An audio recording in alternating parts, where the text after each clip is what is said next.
Okay, so this is another collecting like terms sample question. This question is number 15 and it comes from your um, part 2 sample questions from this week.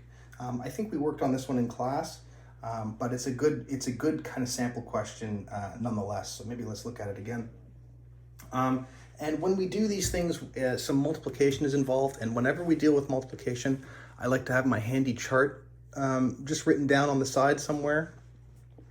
And basically that chart is just showing a negative times a negative or a positive times a positive is going to give us positive answers.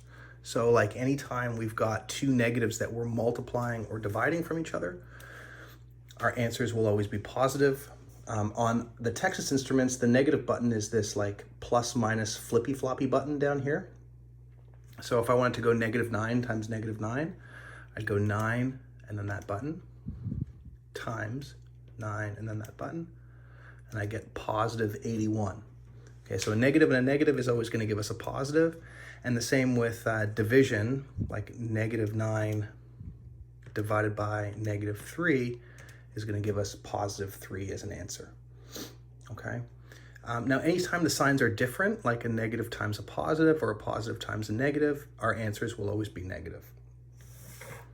So I like to just kind of keep that around or get that tattooed on your body. That's a good thing to do because it's going to be very handy for math. Okay, so we're looking at this question. This question does not have an equal sign in it. And because it does not have an equal sign in it, it means we will not be able to solve it. So the only thing we can do for a question like this is to simplify it. And when we say simplify, it really means we're going to collect like terms.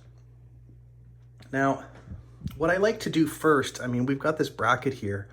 So if we're thinking about the order of operations, like bed mass means brackets first. That's the B. So the first thing we want to do is look inside these brackets and see if there's anything we can do. I'm seeing two like terms here, those two B's. Just remember they're both negatives. So what we're going to do is collect those like terms before doing anything else in the question. And so I'm getting -4B here because it's -2 minus 2 more. So you're in debt $2 and then you spend $2 more. Now you're more in debt. Okay, so now inside this bracket, there's nothing else we can do. So now we're gonna go to the multiplication. And what we're gonna do multiplication-wise is multiply this term outside the bracket, the -3x, and we're gonna multiply it by the first thing in that bracket. Now to do that, I like to follow these 3 steps. Work out the sign first, then work out the number, and then work out the letter. So if we don't see a sign, we assume it's positive, and a positive times a negative over here is going to give us a negative answer. And then 3 times 4 is going to give us 12, and then we're going to add on the letter. So -12x is the result of -3x times 4. Great. Okay, the next thing we're going to do is multiply that same term, -3x, and we're going to multiply it this time by the second term, -4b. So a negative and a negative is going to give us a positive in terms of our steps.